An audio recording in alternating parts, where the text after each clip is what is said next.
¿Qué tal amigos? Les habla el profesor Jorge Victoria Ojeda de la Universidad Autónoma de Yucatán. En esta ocasión vamos a hablar de un tema donde se relaciona la historia y la literatura, la poesía de Íñigo Escalante. Les será de interés sobre todo para los estudiantes de la licenciatura en historia, pero también para los que estudian la carrera en literatura en la universidad. Vamos a escuchar. En la parte norte de la península de Yucatán va a comenzar nuestra historia. Como podemos ver, en la parte superior está el mar. Por allá circulaban los comerciantes, quienes eran los introductores de la mercancía.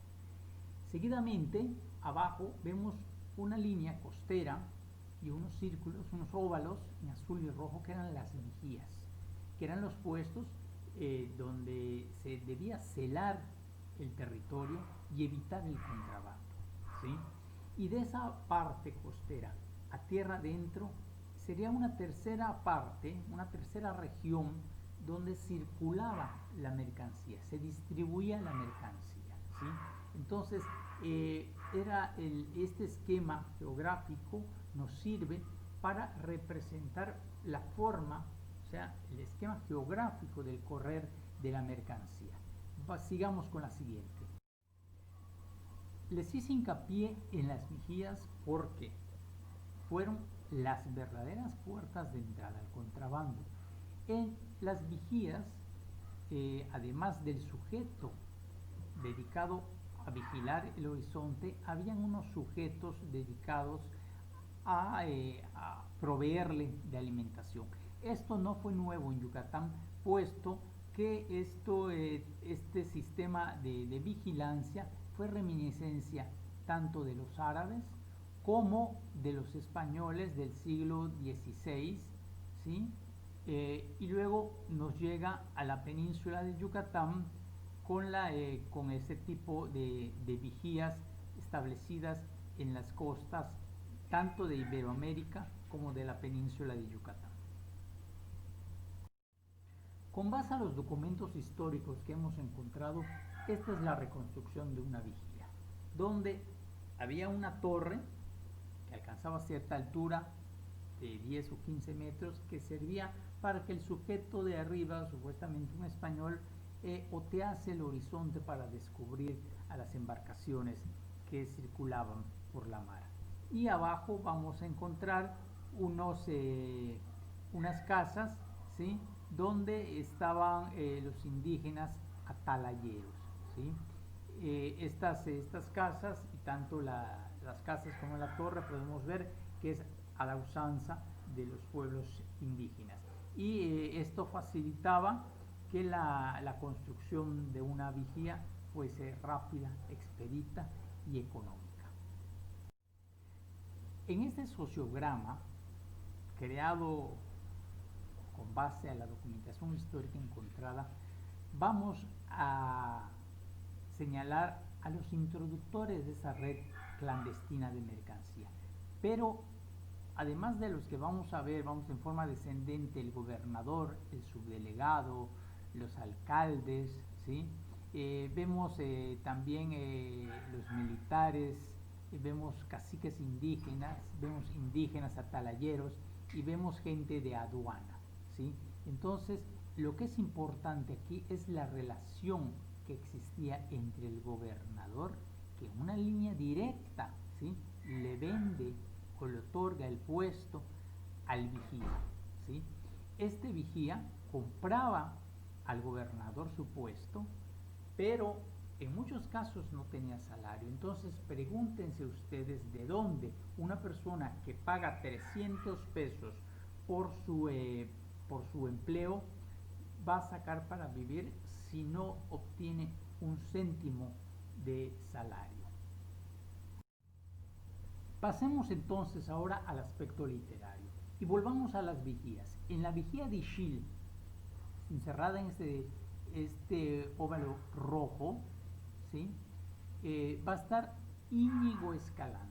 Íñigo Escalante recibió del gobernador Lucas de Gálvez el empleo de vigía. ¿Sí? No sabemos si se lo compró o se lo designó, así de nada más por concesión. Pero por alguna situación llegó Íñigo Escalante ahí y a partir de esa vigía y de esa relación es que los versos comienzan a tener sentido y a narrar una historia que nos va a recordar lo que ya vimos en previas diapositivas. Pero lo que le estoy contando con base en las obras, en los versos de Íñigo Escalante, no es asunto nuevo, no lo descubrimos nosotros. Justo Sierra, en su novela histórica publicada en 1848 titulada La isla del judío, recrea la vigía, un día en la vigía de Chuburná, ¿sí? Situándola a mediados del siglo XVII, siglo y fracción antes de la cronología de Íñigo Escalante del cual estamos hablando. Y nos dice que en la vigía de Chuburná, para aquella época, el encargado de la vigía veía las embarcaciones acercarse y no es que sintiese un miedo o un temor tratándose de gente enemiga ni nada, ¿no?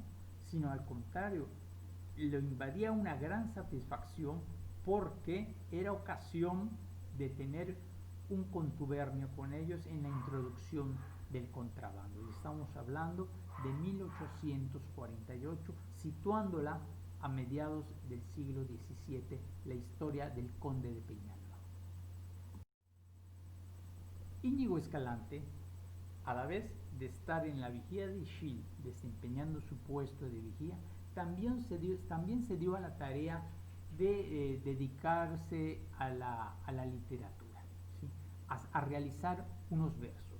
Y su producción, pues bien, consiste en un acróstico y 3 poemas, ¿sí? Donde habla de los reyes y sobre todo de Lucas de Gálvez, y ahí en esos versos, sobre todo en este último, es donde su propia historia fue musa inspiradora para versar la historia que le tocó vivir en aquel entonces.